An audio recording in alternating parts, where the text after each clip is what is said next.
Hi, I'm Ken Mullane, Associate Field Sales Engineer with Dwyer Instruments. Thank you for the purchase of one of our TSW weatherproof digital temperature switches. In this video, we're going to go through how to install and program one of the switches. What you'll need for this video is one of the TSWs, as well as one or two of the TS-1 temperature probes, and if you're programming multiple units, one of the TS2-K configuration keys. Join us now as we go to our panel mount installation of the TSW switch. The first step will be to loosen the 4 screws on the corners of the lid. We've already loosened the bottom 2, so now we're going to loosen the top 2.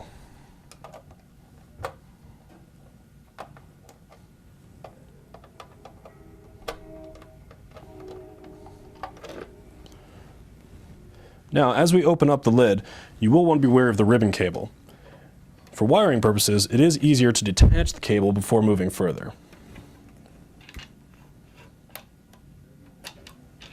You'll notice here we've gone and wired our TS-1 probe. First is wiring the 2 terminals together on the input terminals, the polarity of which does not matter. Next, we'll be running it through the hole and attaching the mounting gland to it. This mounting gland gets tightened down to hold it in place. The last step for hard wiring up your TSW is going to be running your power supply to terminals 11 and 10 on the inside of the terminal here, as well as then hooking up your output to the output terminals right here. Now that the wiring is complete, we are ready to program our control. Before turning the power on to the control, we would like to check our jumper setting for our front panel keys. When the jumper is covering both pins, located here, the front panel will be locked and you'll not be able to make any changes. So to do that, you'll have to move the jumper over to cover just one pin, and then you are able to provide the security password to the parameter settings. Next, you'll reattach the ribbon cable and secure the lid. You can see with our model unit, we've attached power through the bottom conduit entry. Now we're going to walk into the programming. As you apply power, it's going to bring you to a screen where it shows the current temperature. This is considered the home screen. In order to get to where you can change the set point, if you just press set once, SP will appear. Press set again, and then you can get in and change the parameters of the set point by pressing the up or down key. Remember to press set again to save, and then press down and set to go back to the home screen. Once the 0 appears on the display, press the set key again, and the first parameter you'll see is SP. We can now press up and down, and we will be entitled to more menus than we did before. As we have stated, the SP parameters for set point and the ROs for differential. The next units, R1 and R2, are parameters to set the limits at which the set point can be set. By adjusting these parameters, the end user will be limited to a set point value between R1 and R2. Next, we have the DO parameter. The DO parameter controls whether the switch is either heating or cooling. As we continue to cycle through, we'll see D2 and D8. D2 controls the length of a defrost cycle, and D8 defines the amount of time between defrost cycles. CO sets the minimum time for the compressor, which acts as a time delay between compressor starts. This parameter protects the compressor from surges due to repetitive cycling. The C1 parameter sets the continuous cycle time for which it is used to run the compressor continuously for a set period of time regardless of temperature or defrost interval.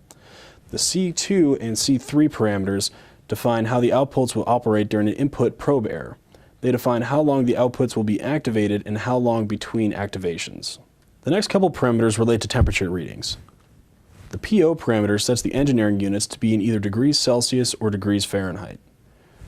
The P1 parameter is for the probe temperature adjustment. This adjustment is used to compensate if the temperature probe wire is extended to match the temperature reading from another device. The next parameter, H5, sets the security password for accessing the programming parameters. As I mentioned earlier, the factory default value is 0, and you can reset the value to 0 at any time by holding the set button while initially powering the control. The next parameter, H6, selects the temperature probe type to be either PTC or NTC. This parameter allows you to choose either the standard PTC TS-1 probe that we wired earlier, or an NTC TS-7, which is our lowest cost probe. Finally, the last parameter is T0. T0 sets the maximum reading that the control will display. This feature is used commonly on refrigerated cabinets where you might not want to show the actual temperature as it tends to increase during defrost cycles. Now please join us as we step away from our model unit here to go over some last minute features. The dual stage units will have the parameters as shown in this video, but they will also have some additional parameters that can control the number of probes, the dependency of probe 2 to probe 1, as well as some visual alarm settings. After configuring the TSW, there are two options. The first is to move the keypad jumper back over to the lock position, or you can just rely on the password protection so that way you can adjust the set point without having to open the enclosure. Thank you for taking the time to watch our video today. If you have any further questions, please view our website in our video library at www.dwyer-inst.com.